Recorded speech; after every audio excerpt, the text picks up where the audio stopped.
South Africa's 7th democratic election is expected to be held between May and August. The Independent Electoral Commission says there are a few critical changes in this year's national elections. For the first time in history, voters will be issued with 3 ballots as opposed to 2 ballots received in the past national and provincial elections. 1 ballot to cast a vote for an independent candidate or party in the provincial legislature.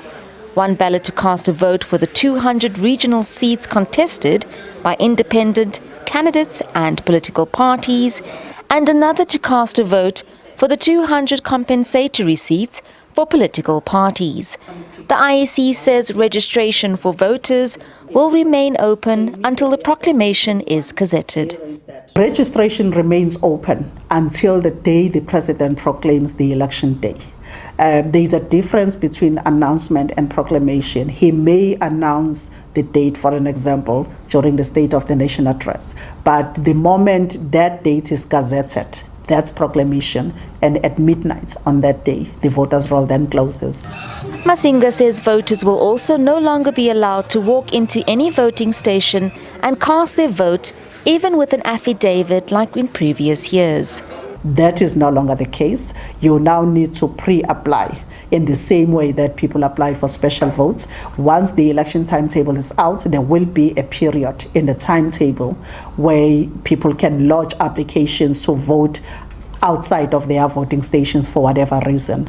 300 parties registered to contest the election sounds like a mammoth task. But this does not mean all these parties will eventually head to the polls. It doesn't necessarily mean that all of them will contest elections. We will only know if they will contest elections once we open candidate nomination and then they pay the requisite deposit that is required to contest an election. That's when we will know how many parties will contest. Same applies with independents. At this stage, we do not know how many independents will contest this election. And for voters who reside in rural areas where connectivity remains challenging, the IEC says they have worked on their data capturing system to capture votes offline. Then issue you a ballot first on the VMD itself before you can even vote and get it manually and vote. What that does is that the VMD records that you have voted, because we don't issue you a ballot unless we have confirmed that you are proceeding to vote and you are in a correct voting station. Where we have connectivity, we will be able to pick up that information quite easily. But also, what is good now is that because people can't just show up anywhere and vote, we only expect people who are registered in that voting station to show up in that voting station. If you are not, we're going to redirect you to a correct voting station. The Electoral Commission says young people must be encouraged to register. The youth are actually coming out, but not to an extent that we expected.